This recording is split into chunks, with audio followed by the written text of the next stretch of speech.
तो सबसे पहली लाइन जो आपको यहाँ पे दिखेगी वो ये है कि हम लोग जो ये प्यूरिफिकेशन ऑफ ऑर्गेनिक कंपाउंड कर रहे हैं ये किस चीज़ पे बेस है, मतलब क्या ऐसा हम लोग करना चाह रहे हैं इसमें। तो प्यूरिफिकेशन ऑफ ऑर्गेनिक कंपाउंड में हम लोग कौन से प्रिंसिपल को यूज़ करेंगे, मतलब कि किस में हम लोग सब्लिमेशन यूज़ करेंगे, किस में हम लोग क्रिस्टलाइजेशन यूज़ करेंगे, किस में हम लोग डिस्टिलेशन यूज़ करेंगे, ये डिपेंड करता है नेचर ऑफ कंपाउंड पे और इम्प्योरिटी उसमें कौन सी डली है उस पर। ठीक है, तो ये सबसे पहला लाइन आपको पता होना चाहिए। इस पे क्वेश्चन आ चुका है इसलिए मैं आपको बता रहा हूँ। स्टेटमेंट आया हुआ था कि method use for purification of organic compound is based on following, मतलब 4-5 शायद ऑप्शन है उसमें।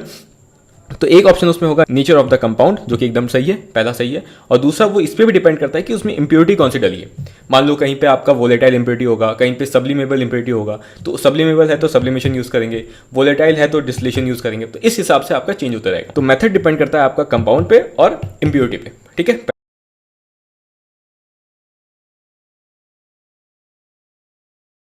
पहला लाइन आपको ये पता होना चाहिए। दूसरा, जब हम लोग कंपाउंड को प्योर कर लेंगे, जब उसकी प्योरिटी हो जाएगी, तो हम लोग कैसे कंफर्म करते हैं कि चलो अब ये प्योर हो चुका है। तो ये हम लोग कंफर्म करते हैं उसके बॉइलिंग पॉइंट और मेल्टिंग पॉइंट से। होता क्या है, ये लाइन याद रखना, इस स्टेटमेंट में आपको देखने को मिल सकता है कि किसी भी प्योर कंपाउंड के पास शार्प मेल्टिंग पॉइंट और बॉइलिंग पॉइंट होता है। तो ये एकदम सही बात है। ठीक है, अगर कोई कंपाउंड इम्प्योर है तो उसमें जो मेल्टिंग पॉइंट और बॉइलिंग पॉइंट है वो चेंज हो जाता है। मतलब कि अगर मैं आपसे बोलता हूँ कि वाटर का बॉइलिंग पॉइंट कितना है तो आप बोलोगे 100 डिग्री सेल्सियस। लेकिन अगर वो इम्प्योर होगा, मतलब उसमें कोई भी सॉल्यूट डला होगा, तो आपने पढ़ा है सॉल्यूशन चैप्टर में कि जब भी कोई सॉल्यूट डलता है उसमें, या कोई सॉल्यूट मतलब कोई इम्प्योरिटी डली है उसमें, तो उसमें बॉइलिंग पॉइंट का एलिवेशन हो जाता है, मतलब बॉइलिंग पॉइंट बढ़ जाता है। वैसे ही जब कोई सॉल्यूट डला है या कोई इम्प्योरिटी डली है तो उसकी फ्रीजिंग पॉइंट कम हो जाती है, डिप्रेशन ऑफ फ्रीजिंग पॉइंट। ये दोनों चीज़ आपने पढ़ा है कॉलिगेटिव प्रॉपर्टीज ऑफ सॉल्यूशन है। तो ये वही बताता है कि प्योर कंपाउंड में मेल्टिंग और बॉइलिंग पॉइंट शार्प होता है, मतलब 100 डिग्री सेल्सियस है तो 100 डिग्री सेल्सियस ही होगा बॉइलिंग पॉइंट।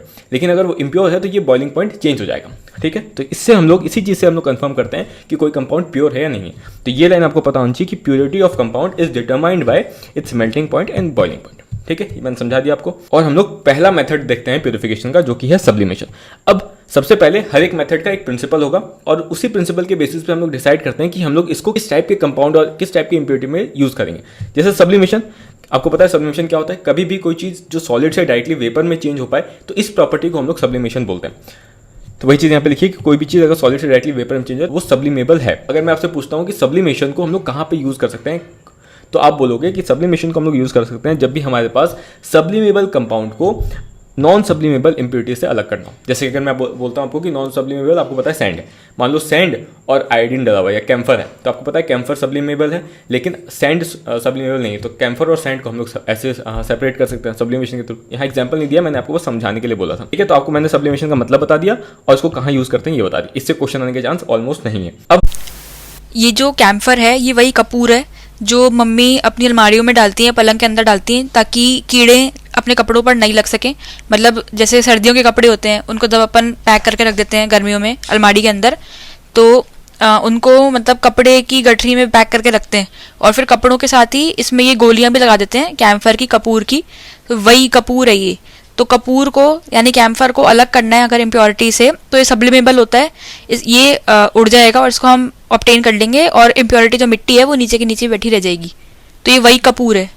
सब्लिमेशन में एक असर्शन रीजन या स्टेटमेंट 1-2 टाइप आ सकता है कि the purification technique based on the above principle is known as sublimation and is used to separate sublimable impurities from sublimable compounds. ये वो दे सकता है स्टेटमेंट टाइप में।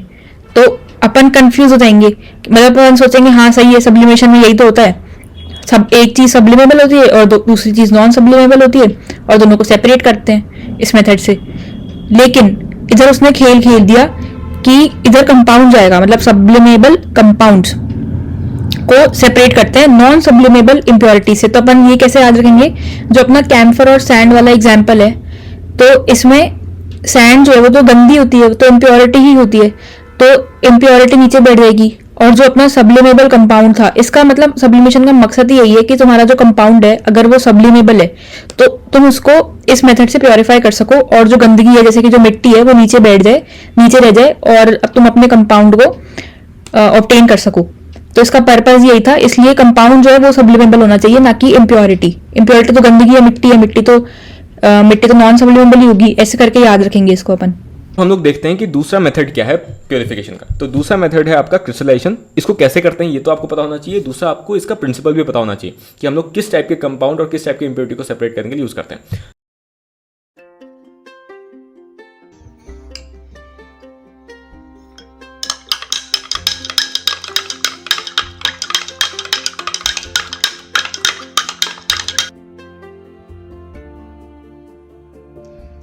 Now I am going to make this solution super saturated by heating it and then adding even more sugar.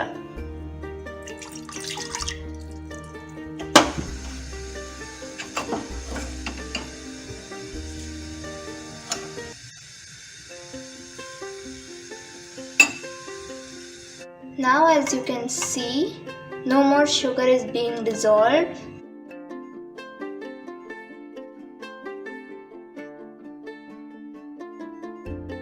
So now this is a super saturated solution. You can see the change in the volume and color. And now I'm going to put this thread in it. And I'm going to keep it at a safe and undisturbed place for few days. It's been 5 days now, so let's see the result.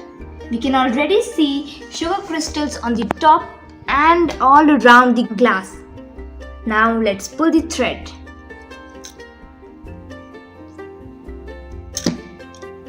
Wow, so beautiful.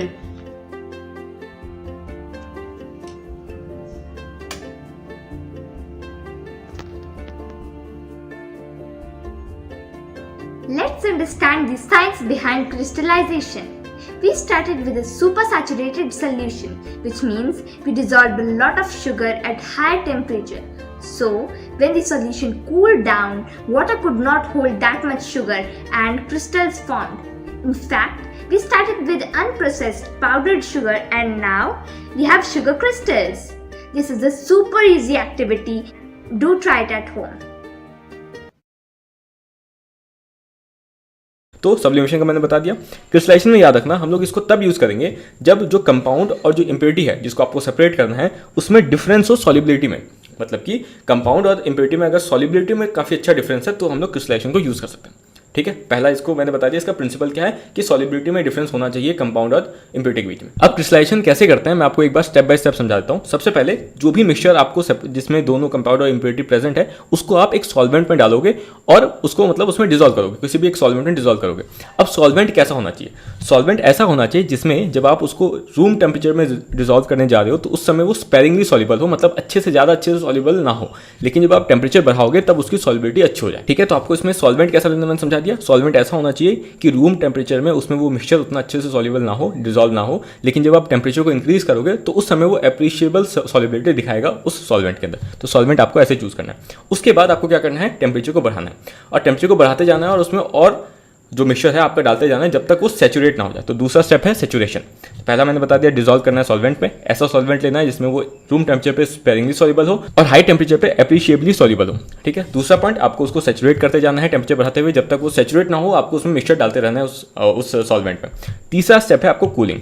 जब आप cooling करोगे तो होगा क्या कि हमने देखा था कि इसमें जो आपका प्योर कंपाउंड है और इम्प्योरिटी है उसमें सॉल्युबिलिटी में डिफरेंस है। अब आपको पता है कि टेम्परेचर बढ़ाने पे डिसोल्यूशन बढ़ता है। ठीक है, मतलब कि ज़्यादा से ज़्यादा मिक्सचर जो है उसमें डिसॉल्व हुआ था, लेकिन जब आप वापस उसको ठंडा करने आओगे टेम्परेचर को कम करोगे तो सॉल्युबिलिटी उसकी कम हो जाएगी। तो जो चीज़ कम सॉल्युबल होगा वो सेपरेट आउट हो जाएगा। तो इस केस में आपका कंपाउंड जो है कम सॉल्युबल होता है, इसलिए वो क्रिस्टल्स के फॉर्म में बाहर आ जाता है प्योर कंपाउंड के फॉर्म में, और जो इम्प्योरिटी है वो अच्छी सॉल्युबिलिटी दिखाती है इसलिए वो आपके सॉल्वेंट में ही रह जाता है। तो क्योंकि हमने देखा था इनिशियली कि क्रिस्टलाइजेशन को हम लोग तब यूज़ करते हैं जब इम्प्योरिटी और प्योर कंपाउंड के बीच सॉल्युबिलिटी का डिफरेंस हो, और इसीलिए हम लोग इसको इस तरीके से सेपरेट कर पाए। तो वही यहाँ पे बताया इन्होंने कि जो प्योर कंपाउंड है वो क्रिस्टल्स के फॉर्म में सेपरेट हो जाएगा और जो इम्प्योरिटी है वो सॉल्वेंट के अंदर ही रह जाएगा। अच्छा, अब एक इंटरेस्टिंग क्वेश्चन मैं यहाँ से बना सकता हूँ इस पार्ट से, वो ये है कि यहाँ पे बोला है कि मान लो जो है आपके पास एक आप ऐसा सॉल्वेंट नहीं ढूंढ पाए जिसमें वो स्पेरिंगली सॉल्युबल हो रूम टेम्परेचर पे। आपको ऐसा सॉल्वेंट मिल रहा है जिसमें एक तो हाईली सॉल्युबल हो और एक ऐसा सॉल्वेंट मिल रहा है जिसमें बहुत कम सॉल्युबल हो। अगर आपको इस टाइप का सॉल्वेंट मिल रहा है जिसमें एक बहुत हाईली सॉल्युबल है और एक में बहुत कम सॉल्युबल है, तो उस केस में अगर आपको क्रिस्टलाइजेशन परफॉर्म करना है तो उन दोनों का मिक्सचर को आप ले लो। ठीक है, तो अगर कभी क्वेश्चन आता है कि हमारे पास एक ऐसा सॉल्वेंट है जिसमें जो कंपाउंड है जो मिक्सचर है वो हाईली सॉल्युबल है, उसको बोल दिया, उस सॉल्वेंट को बोल दिया ए, और दूसरा सॉल्वेंट बी है जिसमें एकदम कम सॉल्युबल है मिक्सचर, तो इस केस में हम लोग क्रिस्टलाइजेशन क्या लेके परफॉर्म कर सकते हैं? उसमें होगा कि हम लोग सीधे सीधे ए ले लेंगे, दूसरा ऑप्शन होगा कि हम लोग सीधे सीधे बी सॉल्वेंट ले लेंगे, तीसरा होगा कि हम लोग ए और बी सॉल्वेंट का मिक्सचर लेंगे। तो आपका जो थर्ड ऑप्शन है वही सही होगा कि इस केस में हम लोग दोनों सॉल्वेंट का मिक्सचर लेंगे, तभी अच्छे से क्रिस्टलाइजेशन हो पाएगा। ठीक है, इसमें सारे पॉइंट्स मैंने समझा दिया, इससे बाहर कुछ नहीं आएगा, प्रिंसिपल अच्छे से याद रखना। अब impurities which impart colour to the solution, मतलब कि वो इम्प्योरिटीज़, वो गंदगी जो कि सॉल्यूशन को कलर इम्पार्ट करती है, मतलब उसकी वजह से कलर आ रहा है सॉल्यूशन में। अपना जो कंपाउंड है साफ़ सुथरा उसमें जो इम्प्योरिटीज़ हैं वो गंदा कलर प्रदान कर रही हैं, उनको रिमूव करते हैं बाय एड्जॉर्बिंग ओवर एक्टिवेटेड चारकोल। मतलब कि एक्टिवेटेड चारकोल जैसे उसके अंदर डाल दो या फिर उसको चारकोल के ऊपर डाल दो तो वो सारी वो गंदगी को एब्जॉर्ब कर लेगा और अपने पास क्लियर सॉल्यूशन बच जाएगा। तो इसका एक परफेक्ट एग्जांपल जो अपने काम भी आता है, ये अपनी शुगर सिरप है।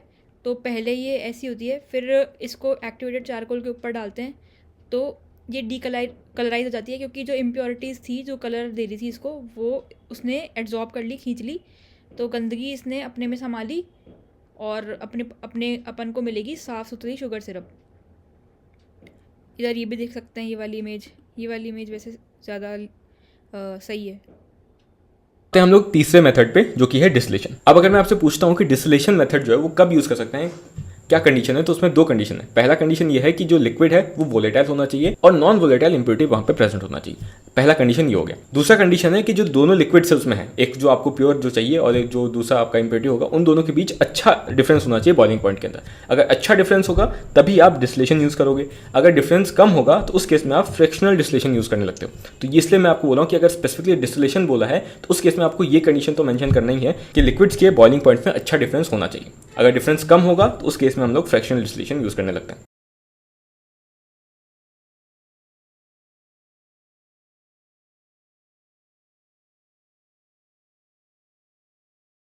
अब तीसरा क्वेश्चन जो आपसे वो पूछ सकते हैं वो ये है कि डिस्टिलेशन का एग्जांपल कौन सा सही है, मतलब कि हम लोग इनमें से किस में डिस्टिलेशन मेथड को यूज़ कर सकते हैं सेपरेशन के लिए। तो क्लोरोफॉर्म एंड एनिलीन उसका आंसर होगा। तो आपको याद रखना है कि क्लोरोफॉर्म और एनिलीन को हम लोग डिस्टिलेशन के थ्रू सेपरेट कर सकते हैं। क्यों? क्योंकि एक तो उसमें वोलेटाइल लिक्विड है और एक नॉन वोलेटाइल इंप्योरिटी है,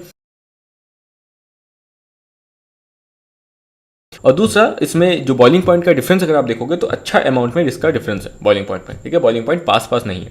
ये आपसे ये भी पूछ सकते हैं कि इनमें से कौन सा ऑप्शन में डिस्टिलेशन यूज़ कर सकते हैं, या फिर क्लोरोफॉर्म और एनिलीन को सेपरेट करने के लिए हम लोग कौन सा मेथड को यूज़ करेंगे। तो डिस्टिलेशन होगा, फ्रैक्शनल डिस्टिलेशन होगा, और दो तीन ऑप्शन दे देंगे, वो क्रोमेटोग्राफी होगा। ठीक है, इस हिसाब से आपसे क्वेश्चन पूछ सकते हैं।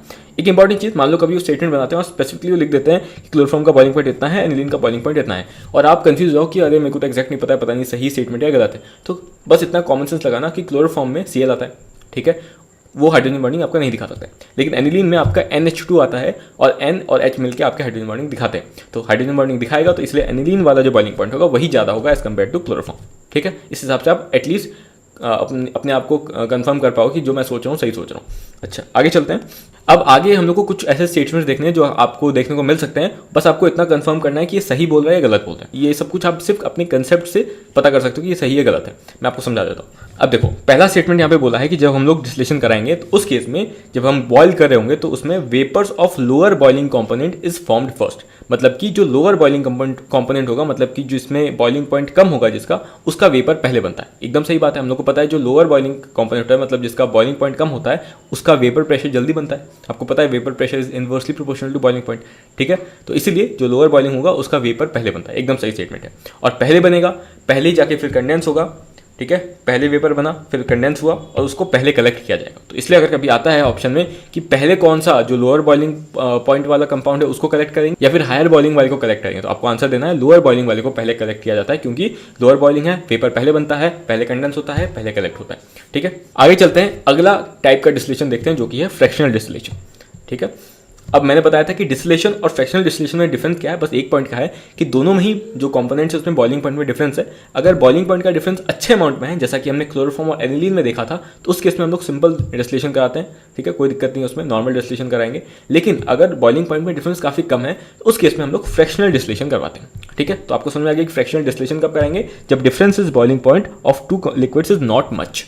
ठीक है, अब एक अच्छा AR मैं आपको यहां से बना के दे सकता हूं, क्या कि असर्शन वो बना के दे देंगे कि the vapours of such liquids are formed within the same temperature range and are condensed simultaneously. ठीक है, ये असर्शन हो गया। रीजन दे देंगे the difference in boiling point of two liquid is not much. ठीक है, तो ये जो चीज हो रहा है, मतलब कि क्योंकि बॉइलिंग पॉइंट दोनों का आसपास है, तो इसलिए जब आप बॉइल करने जाओगे तो दोनों ही कंपोनेंट का जो वेपर है वो आपको साथ साथ मिलेंगे, क्योंकि साथ साथ वेपर बन रहे हैं तो साथ साथ कंडेंस होने लगेंगे। और ये क्यों होता है, क्योंकि दोनों का बॉइलिंग पॉइंट काफी पास पास है। तो इसलिए ये आपका असर्शन और रीजन सही हो जाएगा। तो इस दिक्कत को हम लोग कैसे सॉल्व करते हैं? ठीक है, तो इस दिक्कत को सॉल्व करने के लिए हम लोग एक एक्स्ट्रा चीज करते हैं जो कि होता है फ्रैक्शनेटिंग कॉलम।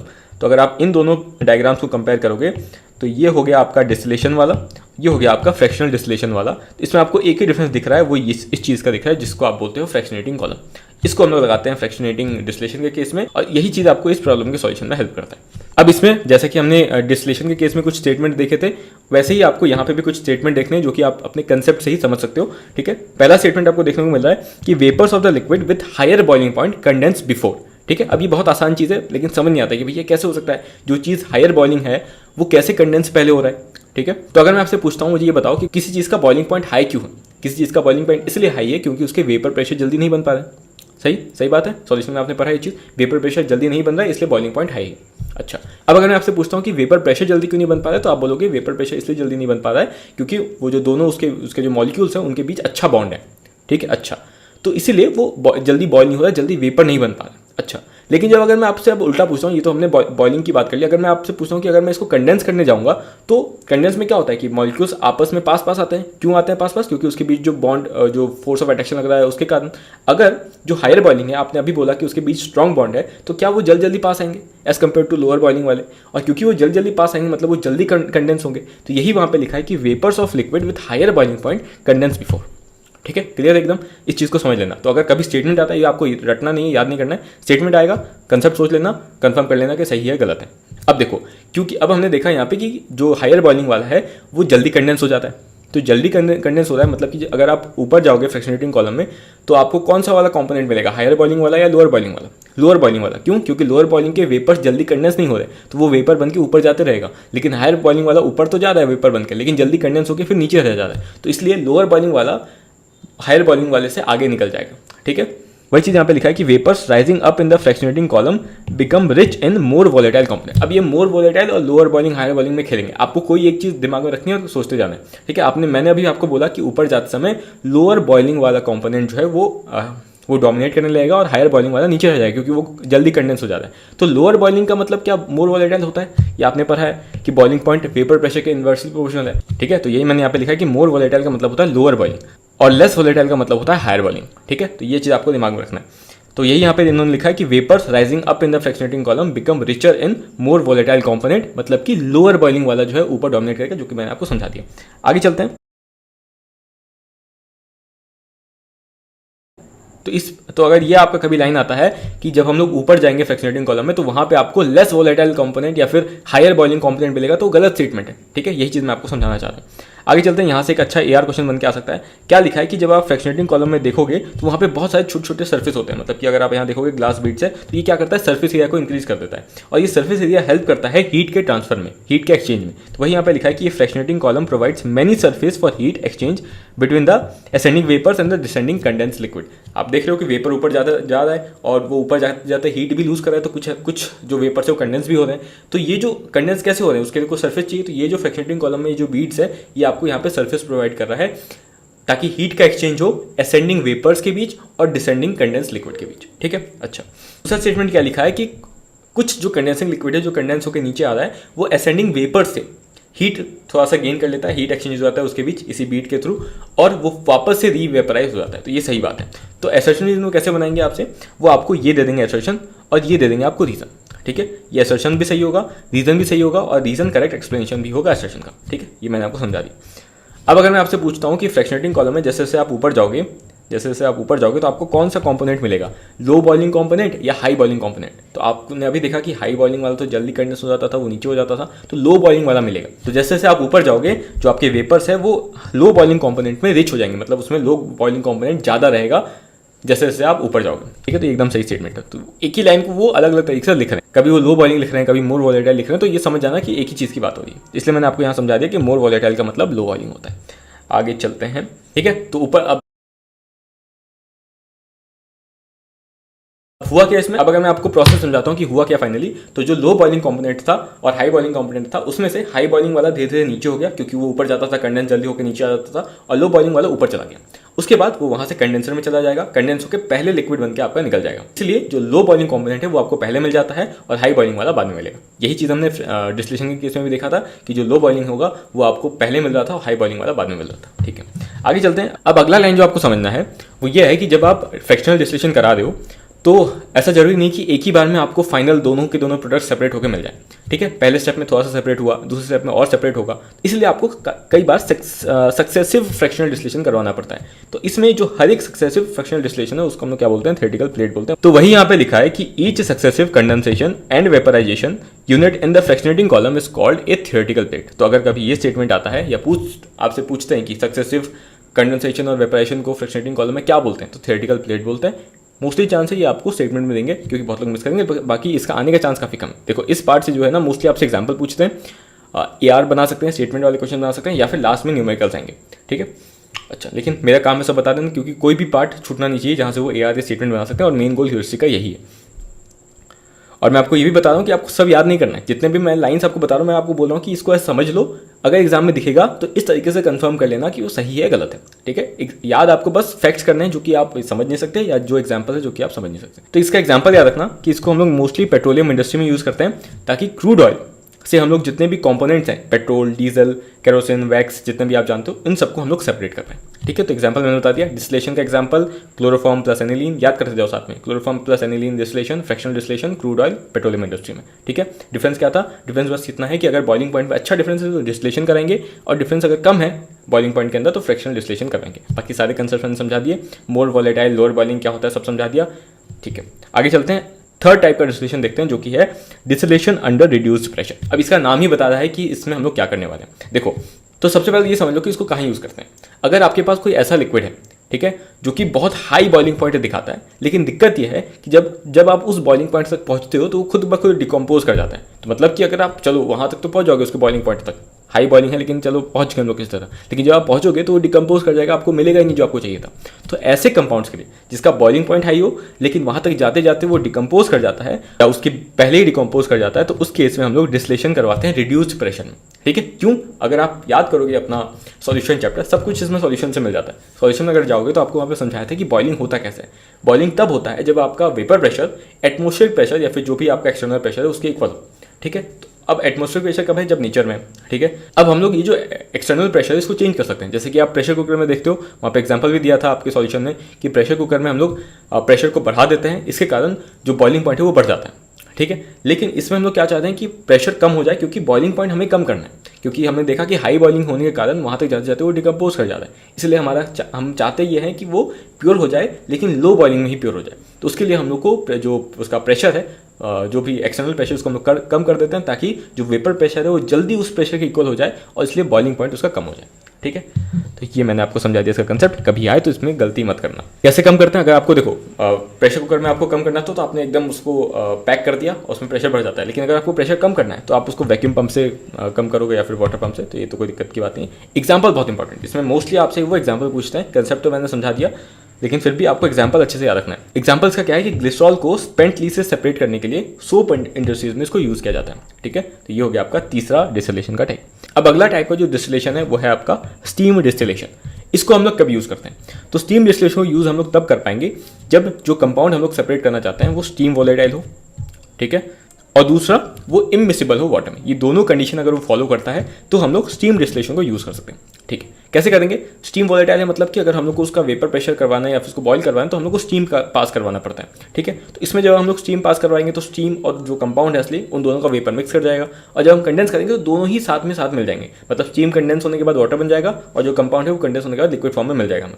और इसलिए हम लोग ने इसमें जो दूसरा कंडीशन दिया है वो है कि वो जो कंपाउंड है वो इमिसिबल होना चाहिए वाटर के साथ, क्योंकि क्या फ़ायदा होगा कि आपने उसको प्योर किया स्टीम वोलेटाइल करवा के और उसका जब वो कंडेंस हुआ तो वाटर के साथ मिक्स हो गया, ठीक है। उसके साथ अगर वो सॉल्युबल होगा तो उसमें मिक्स हो जाए, फिर उसको वाटर के साथ अलग करने का अलग झंझट होगा। और इसीलिए हम लोग जो स्टीम डिस्टिलेशन है वो सिर्फ ऐसे कंपाउंड्स के लिए करते हैं जो कि वाटर में इमिसिबल हो, ठीक है। तो कंडेंस होने के बाद वाटर अलग हो जाएगा, एक लेयर में होगा और कंपाउंड अलग लेयर में होगा। तो उसको हम लोग कैसे सेपरेट करेंगे? सेपरेटिंग फनल के थ्रू, ठीक है। तो उसमें अलग अलग लेयर हो जाएगा। तो एक हम लोग उसका, आपको पता है सेपरेटिंग फनल कैसे यूज़ करते हैं, उसमें नीचे नॉब होता है, उसको खोलोगे तो जो पहला लेयर होगा वो निकल जाएगा, उसके बाद दूसरा लेयर स्टार्ट होगा, तब तक उसको बंद कर देंगे, ठीक है। तो इस तरीके से सेपरेट करते हैं। अब इसमें एक बहुत अच्छा कंसेप्ट है यहाँ पे लिखा है, वो मैं आपको समझा देता हूँ। अब देखो, इसमें आपको क्या समझना है, वो ये समझना है कि मैंने अभी आपको बताया कि कोई चीज़ बॉयल कब करता है। कोई चीज़ भी बॉयल तब करता है जब उसका जो टोटल प्रेशर होगा वो एटमॉस्फेरिक प्रेशर के इक्वल होगा। मान लो जो कंपोनेंट है वो प्योर होता, उस केस में सिर्फ उसी का वेपर निकलता और सिर्फ उसी का वेपर प्रेशर बनता, तो हम लोग बोलते हैं कि अगर जब कोई भी एक अकेला कंपाउंड है तो उसका वेपर प्रेशर जब एटमॉस्फेरिक प्रेशर के इक्वल होगा तो बॉइलिंग हो जाएगी। लेकिन आपको यहाँ पे दिख रहा है कि यहाँ पे दो वोलेटाइल चीज़ें हैं, एक तो वाटर है, ठीक है, खुद वोलेटाइल है, वो अपना वेपर देगा, और दूसरा जो दूसरा कंपाउंड है वो भी अपना वोलेटाइल है तो वो भी अपना वेपर देगा। तो दोनों ही अपना अपना प्रेशर निकालेंगे जो कि हो गया P1 और P2। तो जब इन दोनों का सम एटमॉस्फेरिक प्रेशर मतलब कि P के इक्वल होगा तब जाके आपकी बॉइलिंग होगी। तो ये आपका पहला कंसेप्ट आपको समझ में आना चाहिए कि इस केस में ये होना चाहिए। ये सॉल्यूशन का कंसेप्ट है, तो यहाँ से क्वेश्चन पूछने के चांसेस कम है। अब देखो इंपॉर्टेंट चीज़, ये लाइन आप बहुत लोगों को समझ ही नहीं आती, मैं आपको समझाता हूँ। तो सिंपल समझो, होने क्या वाला है कि आपने पहला जो कंपाउंड लिया उसमें सिर्फ और सिर्फ प्योर कंपाउंड है, कोई स्टीम नहीं है। उस केस में जो उसका वेपर प्रेशर बना था वो था P1, ठीक है। अच्छा, दूसरा आपने जब लिया B, उसमें स्टीम भी है और अपना मिक्सचर कंपाउंड जो अपना दूसरा कंपाउंड है प्योर कंपाउंड वो भी है। इस केस में जब वो बॉईल कर रहा है उस समय जो वेपर प्रेशर है वो P1 प्लस P2 है, ठीक है। तो किसका प्रेशर ज़्यादा है, तो आप बोलो कि P1 प्लस P2 ज़्यादा है, ठीक है। किसका बॉइलिंग पॉइंट ज़्यादा होगा, तो आपको पता है कि वेपर प्रेशर का इन्वर्सली प्रोपोर्शनल है, तो बॉइलिंग पॉइंट A का ज़्यादा होगा B से, ठीक है। और इसलिए यहाँ पे लिखा है कि since P1 is lower than P, the organic liquid vaporises at lower temperature than its boiling point, ठीक है। पहले के केस में जब जो उसकी बॉइलिंग पॉइंट है उससे अब उसका बॉइलिंग पॉइंट कम हो गया, वही चीज़ यहाँ पे समझा रहे हैं। तो ये गलत स्टेटमेंट नहीं है, एकदम सही है, इसको समझ लेना। और ऐसा क्वेश्चन आपसे पूछते भी, वो आपसे कैसे क्वेश्चन पूछते हैं इस कंसेप्ट पे, वो आपसे कैसे क्वेश्चन पूछते हैं सॉल्यूशन में कि हमने वाटर लिया है और उसमें एक इनसॉल्युबल सब्सटेंस डाल दिया, तो बताओ ये जो मिक्सचर हमने बनाया ये कब बॉईल करेगा। ऑप्शन होगा 373 से ज़्यादा, 373 से कम पे। तो इस केस में आपको जो आंसर टिक करना है वो ये है कि बॉईल वो करेगा 373 से कम पे, बहुत थोड़ा सा कम रहेगा लेकिन 373 से कम रहेगा, तो उस वाले ऑप्शन को आपको टिक करना है, एकदम सही चीज़ है। ये सॉल्यूशन में आपसे क्वेश्चन पूछते हैं। अब इसमें मोस्टली जो आपसे क्वेश्चन पूछेंगे वो है स्टीम डिस्टिलेशन का एग्जांपल बताओ, तो एनिलीन प्लस वाटर मिक्सचर जो है उसको आप स्टीम डिस्टिलेशन से अलग कर सकते हैं, ये आपका आंसर हो गया। Aniline is separated by this technique from aniline water mixture. मतलब इसको याद करने का ये तरीका है, जैसे अनिल है, अनिल एक फैट मैन है, एक मोटा आदमी है, और वो बाथटब में बैठ के हमेशा एंजॉय करता रहता है, हमेशा बाथटब में बैठ के नहाता रहता है पूरे दिन, और खाता है, सोता है और नहाता है, खाता है, सोता है और नहाता है। तो इसको अपन को इसको पतला करना है, तो अपन स्टीम डिस्टिलेशन करेंगे, मतलब स्टीम यूज़ करेंगे एनिलीन को वाटर से अलग करने के लिए, मतलब कि अनिल को बाथ टब से अलग करने के लिए, ताकि वो वर्कआउट करे और स्टीम बाथ ले ताकि वो पतला भी हो सके। तो अनिल को वाटर से अलग करने के लिए अपन ये टेक्निक यानी स्टीम डिस्टिलेशन यूज़ करेंगे, तो वो सेपरेट हो जाएगा वाटर के मिक्सचर से, यानी बाथ टब से। ठीक है, तो सारे डिस्टिलेशन के टाइप्स को कंपेयर कर लें जैसे मैंने आपको कंपेयर करके बताया, और सबके एग्जांपल्स को ध्यान रखें। अब अगला मेथड हम लोग को देखना है डिफरेंशियल एक्सट्रैक्शन का। तो सबसे पहला क्वेश्चन कि डिफरेंशियल एक्सट्रैक्शन हम लोग किसके लिए करते हैं। तो जब भी कोई ऑर्गेनिक कंपाउंड एक्वस मीडियम में डिसॉल्व होगा तो उसको हम लोग डिफरेंशियल एक्सट्रैक्शन के थ्रू सेपरेट कर सकते हैं, पहला पॉइंट। ठीक है, अगर मैं आपसे दूसरा क्वेश्चन पूछता हूं कि बताओ डिफरेंशियल एक्सट्रैक्शन किस प्रिंसिपल पे बेस्ड है, तो ये यहाँ पे लिखा है एनसीईआरटी ने कि डिफरेंशियल एक्सट्रैक्शन में हम लोग सॉल्युबिलिटी के डिफरेंस के बेस पे प्यूरिफिकेशन करते हैं। ठीक है, अब जैसे आप ये चीज़ पढ़ो कि अच्छा सॉल्युबिलिटी के डिफरेंस पे करें तो आपके दिमाग में क्रिस्टलाइजेशन भी आएगा, तो आपको कन्फ्यूजन हो सकता है। मान लो पूछते हैं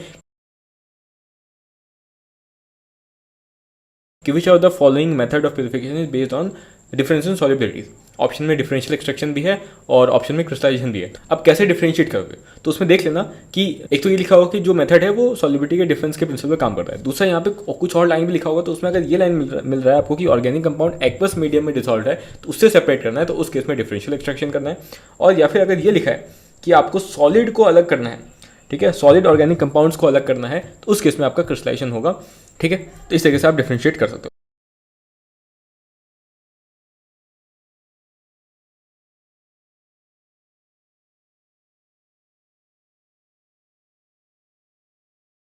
अच्छा, आगे चलते हैं डिफरेंशियल एक्सट्रैक्शन में और कैसे इसको डिफरेंशिएट करना है ये देखना है। तो मान लो कोई चीज़ अगर एक्वस मीडियम में डिसॉल्व है, मतलब वाटर में डिसॉल्व है, तो उसको कैसे अलग करोगे। तो आप इसमें क्या करते हो कि इसमें एक ऐसा ऑर्गेनिक सॉल्वेंट चूज करते हो, ठीक है, जिसमें वो जो ऑर्गेनिक कंपाउंड पानी में डिसॉल्व है उससे ज़्यादा सॉल्युबल हो। मतलब कि अगर मैं आपको यहाँ डायग्राम से दिखाऊँ कि पहले जो ऑर्गेनिक कंपाउंड है वो एक्वस मीडियम में है, ठीक है, उसके बाद आपने क्या किया, एक ऐसा सॉल्वेंट चूज किया जिसमें ये जो ऑर्गेनिक कंपाउंड पानी में डिसॉल्व था उससे ज़्यादा सॉल्युबिलिटी इस सॉल्वेंट में दिखाए। ठीक है, दूसरा कंडीशन ये होना चाहिए कि सॉल्वेंट ऐसा हो कि वो वाटर के साथ लेयर बनाए, मतलब कि वाटर में इमिसिबल होना चाहिए। मान लो वाटर में डिसॉल्व कर गया तो क्या फायदा, ठीक है। इसलिए जो सॉल्वेंट आप चूज करोगे ऐसा होना चाहिए जिसमें जो ऑर्गेनिक कंपाउंड है उसकी सॉल्युबिलिटी भी ज़्यादा हो वाटर के मुकाबले, और दूसरा ये जो सॉल्वेंट है वो वाटर में खुद इमिसिबल होना चाहिए, ठीक है। तो अगले स्टेप में देखोगे क्या होगा कि इस वाटर से जो ऑर्गेनिक कंपाउंड है डिजॉल्व होकर इसमें चला गया सॉल्वेंट के अंदर, और ये दोनों अलग अलग लेयर में है, तो आप यहाँ से नॉब खोलोगे, वाटर आपका अलग हो जाएगा और आपको क्या मिल जाएगा, organic compound dissolve in the solvent, ठीक है। उसके बाद आप क्या करोगे, क्योंकि आपके पास अब दो ऑर्गेनिक कंपाउंड एक साथ है, मतलब ऑर्गेनिक कंपाउंड का मिक्सचर है, तो उसको आप फर्दर डिस्टिलेशन जो आपने देखा था ऊपर, तो उसके थ्रू आप इसको अलग कर लो, ठीक है। तो इस तरीके से आप डिफरेंशियल एक्सट्रैक्शन करते हो, ये मैंने आपको बता दिया। इसका प्रिंसिपल मैंने बता दिया और इसका कोई एग्जांपल नहीं दिया, तो उसमें आपको ध्यान देना, बस आपको कैसे करते हैं ये पता होना चाहिए। अच्छा, और If the organic compound is less soluble in the organic solvent, a very large quantity of solvent would be required to extract even a very small quantity of the compound.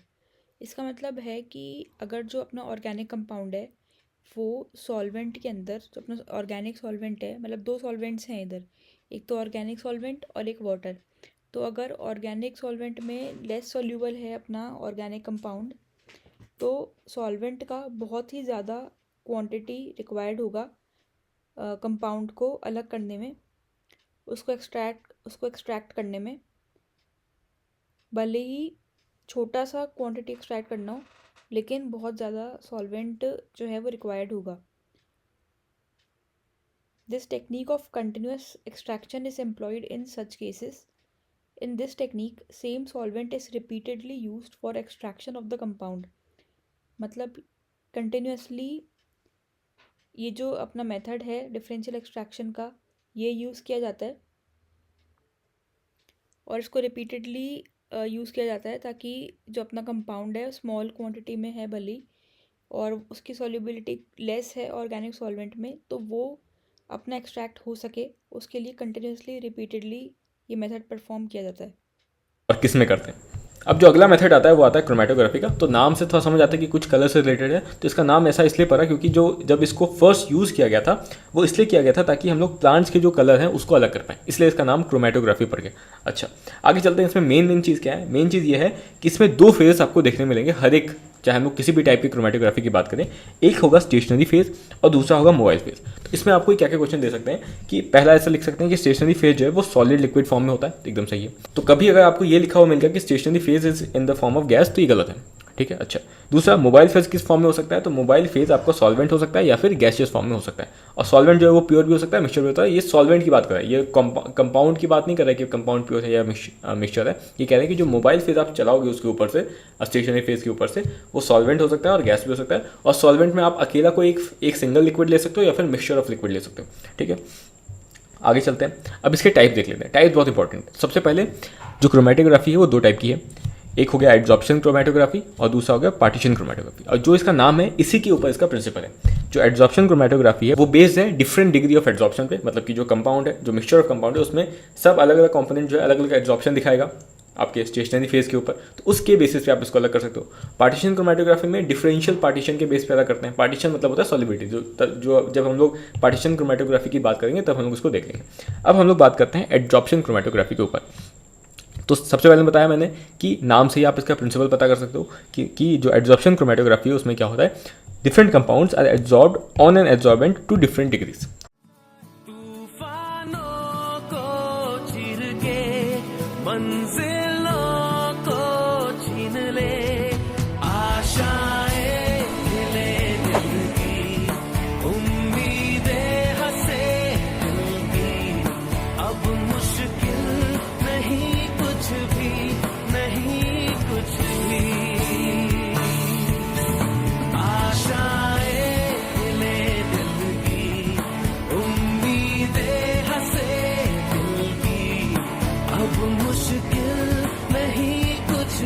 ठीक है, ये इसका प्रिंसिपल है कि जो components है आपके mixture जिसको आप सेपरेट करना, उसमें जो अलग अलग कंपोनेंट है उसकी एब्जॉर्ब होने की टेंडेंसी अलग अलग है, ठीक है। और इसी के बेसिस पे हम लोग एब्जॉर्प्शन क्रोमेटोग्राफी करवाते हैं। अब दूसरा क्वेश्चन, ये तो हो गया प्रिंसिपल की बात। दूसरा क्वेश्चन ये हो सकता है कि स्टेशनरी फेज जो एब्जॉर्प्शन क्रोमेटोग्राफी जब आप करवा रहे हो तो उसमें जो स्टेशनरी फेज यूज़ करते हो उसमें क्या यूज़ करते हो? तो स्टेशनरी फेज में आप सिलिका जेल या फिर एल्यूमिना यूज़ करते हो। आपको पता है ये दोनों अच्छे एब्जॉर्बेंट होते हैं, ठीक है। तो इसलिए स्टेशनरी फेज जो होता है एब्जॉर्प्शन क्रोमेटोग्राफी में, उसमें सिलिका जेल होता है, एल्यूमिना होता है। अगर ये स्टेटमेंट कभी आता है तो एकदम सही है। दूसरा वो पूछते हैं कि एब्जॉर्प्शन क्रोमेटोग्राफी का एग्जाम्पल दो। तो एब्जॉर्प्शन क्रोमेटोग्राफी का दो एग्जांपल है, आपको अच्छे से याद रखना है। एक हो गया कॉलम क्रोमेटोग्राफी और एक हो गया थिन लेयर क्रोमेटोग्राफी। ठीक है, एक बार क्वेश्चन आया भी था, काफ़ी कंफ्यूजिंग लगता है, तो इसको अच्छे से याद रखना कि एब्जॉर्प्शन क्रोमेटोग्राफी में दो एग्जाम्पल है। पहला है कॉलम क्रोमेटोग्राफी और दूसरा है थिन लेयर क्रोमेटोग्राफी। क्योंकि पार्टीशन क्रोमेटोग्राफी में भी अलग एक एग्जांपल आता है जो कि है पेपर क्रोमेटोग्राफी का। तो इसको मैंने ऐसे याद रखा था, P फॉर P और एक ही है। ठीक है, P फॉर P और उसका एग्जाम्पल एक ही है जो कि पेपर क्रोमेटोग्राफी। तो P से पेपर क्रोमेटोग्राफी आता है और वही पार्टीशन क्रोमेटोग्राफी का एग्जाम्पल है और सिंगल एग्जाम्पल है। और एब्जॉर्प्शन क्रोमेटोग्राफी में आपके दो एग्जाम्पल आएंगे उसके अलावा, पेपर के अलावा, और वो होगा एक कॉलम क्रोमेटोग्राफी और एक होगा थिन लेयर क्रोमेटोग्राफी। अब प्रिंसिपल तो इन दोनों का सेम ही होगा क्योंकि दोनों ही एब्जॉर्प्शन क्रोमेटोग्राफी पे बेस है। अब बस देखना है कि इन दोनों में डिफरेंस क्या है, कॉलम क्रोमेटोग्राफी और थिन लेयर क्रोमेटोग्राफी में। अब कॉलम क्रोमेटोग्राफी नाम ही बताता है कि इसमें कहीं ना कहीं कुछ कॉलम से रिलेटेड है। तो इसमें जो एब्जॉर्बेंट प्रेजेंट होता है वो कॉलम के फॉर्म में प्रेजेंट होता है और ग्लास ट्यूब में पैक्ड होता है। ठीक है, तो ये याद रखना कि कॉलम क्रोमेटोग्राफी में जो एब्जॉर्बेंट है वो कॉलम के फॉर्म में ग्लास ट्यूब के अंदर पैक्ड रहता है और यही इसका स्टेशनरी फेज है। तो मैंने बताया था स्टेशनरी फेज आपका सॉलिड फॉर्म में होता है। तो यहाँ पे आपको दिख रहा है कि जो आपका स्टेशनरी फेज है वो आपका सॉलिड फॉर्म में है और कैसा है, column of absorbent packed with in a glass tube. अच्छा, तो ये जो आपको दिख रहा है यही आपका यहाँ पे कॉलम क्रोमेटोग्राफी का एग्जाम्पल कैसे किया है वो दिखाया हुआ है। आगे चलते हैं और क्या लिखा है यहाँ पे। तो एक बार आपने यहाँ पे स्टेशनरी फेज की बात कर ली जिसमें एब्जॉर्बेंट ग्लास ट्यूब के अंदर पैक्ड है। उसके बाद आप यहाँ बात करोगे मोबाइल फेज के बारे में। तो मोबाइल फेज यहाँ पे एलिमेंट है और ये एलिमेंट है वो क्या है, कुछ नहीं, वही लिक्विड या फिर मिक्सचर ऑफ लिक्विड है, जो कि मैंने बताया था कि मोबाइल फेज क्या होता है। और इसको आप ऊपर से फ्लो करवाते हो। तो अगर मैं आपको यहाँ पे बताऊँगा यहाँ करके, तो आपको यहाँ पे दिख रहा है कि ये हो गया आपका स्टेशनरी फेज जो कि आपका एब्जॉर्बेंट है और यहाँ पे जो सॉल्वेंट दिख रहा है यही आपका एलिमेंट है। और इसके बीच में आपने रखा हुआ है क्या, मिक्सचर ऑफ कंपाउंड्स ABC, जिसको आपको अलग करना है। ये तीन कंपोनेंट्स है इसमें, A, B और C। तो आप क्या कराओगे, इस सॉल्वेंट को ऊपर से फ्लो होने दोगे नीचे तक। ठीक है, जैसे जैसे ये फ्लो होगा ये अपने साथ इस कंपोनेंट को भी लेने जाने की कोशिश करेगा, लेकिन जो कंपोनेंट ज़्यादा एब्जॉर्बेबल होगा इस एब्जॉर्बेंट में वो जाना नहीं चाहेगा। ठीक है, देखो कोई चीज़ मान लो ऐसे आप उसको फ्लो करवा दो सॉल्वेंट को, ठीक है, लेकिन कोई ऐसा कंपोनेंट है जो कि इसके साथ अच्छे से चिपका हुआ है, मतलब कि जो ज़्यादा अच्छे से एब्जॉर्ब हो रहा है एब्जॉर्बेंट पे, तो वो आगे नहीं जाएगा, लेकिन जो कम एब्जॉर्ब हो रहा है वो आगे जाएगा पानी के साथ, मतलब जो एलिमेंट है उसके साथ। तो यही यहाँ पे प्रिंसिपल है। तो सॉल्वेंट जैसे जैसे आगे जाएगा वो इन कंपोनेंट्स को भी आगे लेते हुए जाएगा, लेकिन जो ज़्यादा अच्छा एब्जॉर्प्शन दिखाएगा वो सबसे पहले ही रुक जाएगा, जो सबसे कम दिखाएगा एब्जॉर्प्शन एब्जॉर्बेंट के ऊपर वो आगे तक जाएगा। ठीक है, तो वही चीज़ आप इस चीज़ से पता कर सकते हो कि ABC में सबसे ज़्यादा एब्जॉर्ब कौन हो रहा है। तो A सबसे ज़्यादा एब्जॉर्ब हो रहा है क्योंकि वो जल्दी ही रुक गए। ठीक है, ज़्यादा आगे नहीं जा रहा है सॉल्वेंट के साथ। तो वही यहाँ पे लिखा है कि the most readily absorb substance is retained near the top. ठीक है, और ये भी ध्यान रखना कि इसमें हम लोग सॉल्वेंट को ऊपर से नीचे की तरफ फ्लो करवा दें। ठीक है, अच्छा, क्योंकि उससे फिर आपको आंसर देने में सही रहेगा। अगर मान लो स्टेटमेंट आता है कि most readily absorb substance is retain near the top, तो इसमें आपको पता होना चाहिए कि जो सॉल्वेंट है ऊपर से नीचे आता था, इसलिए जो ज़्यादा अच्छे से एब्जॉर्ब होगा वो ऊपर ही रहेगा। मान लो अगर आपने सोच लिया कि पानी नीचे से ऊपर जा रहा है, तो उस केस में आप स्टेटमेंट को गलत कर दोगे, क्योंकि उसमें आपको लगेगा कि जो ज़्यादा एब्जॉर्ब होने वाली चीज़ है वो नीचे रहेगा। इसलिए आपके दिमाग में ये डायग्राम याद होना चाहिए जैसे ही आप कॉलम क्रोमेटोग्राफी बोलते हो। ठीक है, आगे चलते हैं, थिन लेयर क्रोमेटोग्राफी की बात करते हैं। तो नाम में ही है थिन लेयर क्रोमेटोग्राफी। तो इसमें क्या होगा कि एक ग्लास प्लेट के ऊपर thin layer of absorbent coated होगा। तो अगर आप ध्यान से देखो कि जो दोनों हमने एब्जॉर्प्शन क्रोमेटोग्राफी की बात की, उसमें एब्जॉर्बेंट किस टाइप में हमने यूज़ किया उसके बेसिस पे क्लासिफिकेशन है। कॉलम क्रोमेटोग्राफी में जो एब्जॉर्बेंट था वो कॉलम के फॉर्म में था, लेकिन थिन लेयर क्रोमेटोग्राफी में थिन लेयर के फॉर्म में है एब्जॉर्बेंट। ठीक है, तो ये आपको ध्यान देना है। उसमें ग्लास में पैक्ड था, इसमें ग्लास प्लेट के ऊपर कोट किया गया। अच्छा, ये जो आप यहाँ पे प्लेट बनाते हो कोट करने के बाद उसको क्या बोलते हैं, क्रोमा प्लेट बोलते हैं। प्रोसेस को कैसे करते हैं, क्रोमा प्लेट के ऊपर आप क्या करते हो, एक स्मॉल स्पॉट डालते हो जो भी कंपाउंड है, मिक्सचर ऑफ कंपाउंड जिसको आपको सेपरेट करना है, और उसके बाद नीचे एलिमेंट होता है उसको ऊपर से डाल देते हो उसके एलिमेंट के ऊपर। ठीक है, वही यहाँ पे देखो ये एलिमेंट है, उसके ऊपर ये आपने जो क्रोमा प्लेट आपने बनाया है उसको डाल दिया। उसके बाद क्या होगा, ये जो एलिमेंट होगा ये धीरे धीरे ऊपर राइज करेगा कैपिलरी एक्शन के कारण। फिर वही प्रिंसिपल रहेगा, जो कम एब्जॉर्बेबिलिटी दिखाएगा वो ऊपर तक चला जाएगा जैसे कि आपको ये दिख रहा है, और जो ज़्यादा एब्जॉर्बेबिलिटी दिखाएगा वो नीचे रह जाएगा। ठीक है, इस हिसाब से वहाँ पे कंपोनेंट सेपरेट हो जाते हैं। अब इस पे एक क्वेश्चन पूछा जा सकता है न्यूमेरिकल, वो आपको मैं आगे दिखाता हूँ। तो यहाँ तक हमने बात कर ली कैसे होता है। अब देखो यहाँ पे एक बात लिखी है रिटार्डेशन फैक्टर। तो कभी अगर स्टेटमेंट आता है कि रिटार्डेशन फैक्टर ये है, तो आपको पता होना चाहिए क्या होता है रिटार्डेशन फैक्टर। तो फॉर्मूला पहले देख लो। रिटार्डेशन फैक्टर का फॉर्मूला है distance moved by substance from the base line, ठीक है, divided by distance moved by the solvent from the base line. अगर आप इस डायग्राम को देखते हो तो सब्सटेंस बेस लाइन से कितना ऊपर गया है उसको बोल रहे हैं हम लोग x, और जो सॉल्वेंट है वो बेस लाइन से कितना ऊपर गया है उसको हम लोग बोल रहे हैं y। ठीक है, और x बाय y को हम लोग बोलते हैं रिटार्डेशन फैक्टर। ठीक है, तो हम लोग अगर देखोगे ध्यान से तो हम लोग यहाँ पे रिलेटिव एब्जॉर्बेबिलिटी निकाल रहे हैं। तो वही यहाँ पे लिखा हुआ है कि जो रिलेटिव एब्जॉर्प्शन है उसको हम लोग एक्सप्रेस करते हैं रिटार्डेशन फैक्टर के फॉर्म में। तो अगर मैं आपको बोलता हूँ कि जो रिटार्डेशन फैक्टर है वो एब्सोल्यूट एड्सॉर्प्शन को एक्सप्रेस करता है तो गलत चीज़ है, ठीक है। रिटार्डेशन फैक्टर रिलेटिव एड्सॉर्प्शन को एक्सप्रेस करता है, क्योंकि यहाँ पे सॉल्वेंट की कितना मूव किया उसके कंपेयर में हम लोग देख रहे हैं, ठीक है।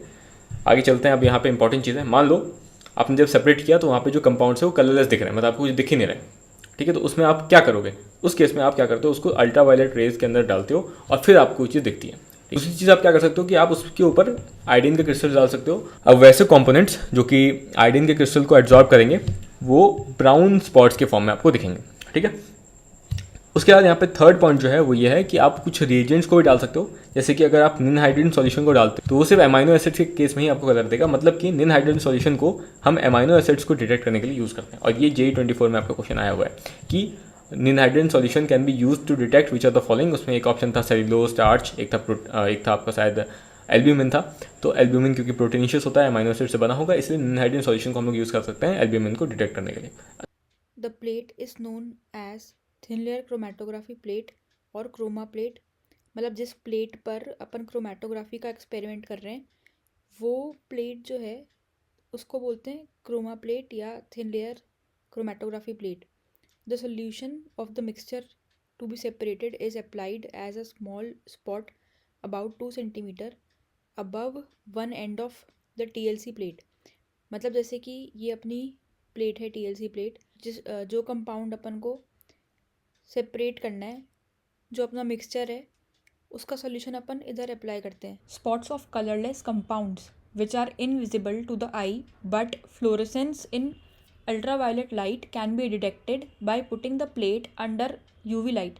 मतलब कि ये वाला जो पेपर है अपना क्रोमेटोग्राफी वाला, इस पे जो स्पॉट्स हैं, जो कंपोनेंट्स हैं अपने कंपाउंड के, कुछ तो विजिबल होते हैं मगर जो विजिबल नहीं है, इनविजिबल हैं जो आइज़ को, पर फ्लोरेसेंस हैं। जैसे कि अपन ने देखा होगा कुछ फ्लोरेसेंस कंपाउंड्स होते हैं, अपनी शर्ट्स आती है ना कुछ फ्लोरेसेंस कंपाउंड्स की, जब अपन अंधेरे में जाते हैं तो वो जलती हैं। मतलब लाइट उसमें से रिलीज़ होती है और एक तरीके से लाइट रिलीज़ होती है उनमें से जब अंधेरे में उसको पहन के जाते हैं तो उनको फ्लोरेसेंस बोलते हैं। फ्लोरेसेंस बल्ब्स भी आते हैं और डिज़ाइंस भी आते हैं कई, मतलब शर्ट से बने होते हैं।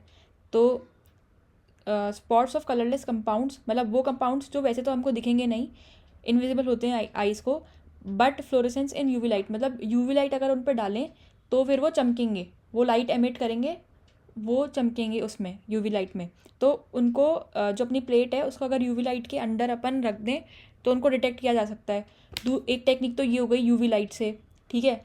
मतलब हमको ये शर्ट वाला एग्जांपल याद रखना है कि वो कंपाउंड्स जो वैसे तो दिखते नहीं हैं, शर्ट में भी वो डिज़ाइन तो दिखेगा नहीं वैसे दोपहर के टाइम पे, मगर अंधेरे में जाएंगे तो वो चमकेगा। तो बिल्कुल वैसा ही है कि वैसे तो दिखेंगे नहीं ये स्पॉट्स, ये कंपोनेंट्स, मगर जब UV लाइट इन पर डालेंगे तो ये चमकेंगे। अगर इस प्लेट को अपन एक जार में रख दें, उस जार में आयोडीन डाल दें, आयोडीन के क्रिस्टल्स डाल दें, तो जो स्पॉट्स हैं वो सामने आ जाएंगे, उनका कलर जो है ब्राउन हो जाएगा। बिल्कुल वैसे ही हुआ जैसे कि UV लाइट में वो चमक गए थे, वैसे ही इधर वो अपना कलर दिखा देंगे, ब्राउन कलर में वो कन्वर्ट हो जाएंगे वो स्पॉट्स आयोडीन से रिएक्ट करके। तो इसको अपन को ऐसे याद रखना है कि वो स्पॉट्स ऐसे कंपाउंड से, ऐसे कंपोनेंट्स से जो शर्मीले थे, लेकिन आयोडीन एक लड़की है तो उस लड़की को देखते ही वो सामने आ गए और ब्राउन हो गए, वो मतलब शर्मा गए, शर्म से भूरे हो गए वो लड़के। मतलब कंपोनेंट्स को अपन लड़कों से कंपेयर कर रहे हैं, तो आयोडीन यानी लड़की, इसका नाम भी लड़कियों जैसा है, तो इसको देखकर वो लड़के सामने आ गए और भूरे हो गए, मतलब शर्म से। और तीसरा भी यही ऐसा ही ट्रिक है इसको याद करने की। तीसरा मेथड ये है, और ये JEE का PYQ भी है, कि अमीनो एसिड्स में B detected bye spraying the plate with निन हाइड्रोजन सोल्यूशन। तो एमी एक लड़का है, वो वैसे तो छुप के बैठा था, मगर जैसे ही लड़की आई, लड़की कौन, नीना, जो टेकन गेम में होती है नीना, तो जैसे नीना आई लड़की तो उसको देख के ये सामने आ गया, मतलब ये पकड़ में आ गया, डिटेक्ट हो गया, ये उसको देखते ही सामने आ गया। वैसे तो छुप के बैठा था अपने कमरे में, ऐसे ये भी छुप के बैठे हुए थे अपने कमरे में, मगर लड़की को देखते ही सामने आ गए, मतलब भूरे हो गए भूरे हो गए मतलब एक तरीके से विजिबल हो गए, भूरे हो गए, ब्राउन हो गए मतलब विजिबल हो गए, सामने आ गए, उनका ये दिखने लग गए। लड़की को देखते ही खुद भी सामने आ गए, वैसे छुप के बैठे थे कमरे में।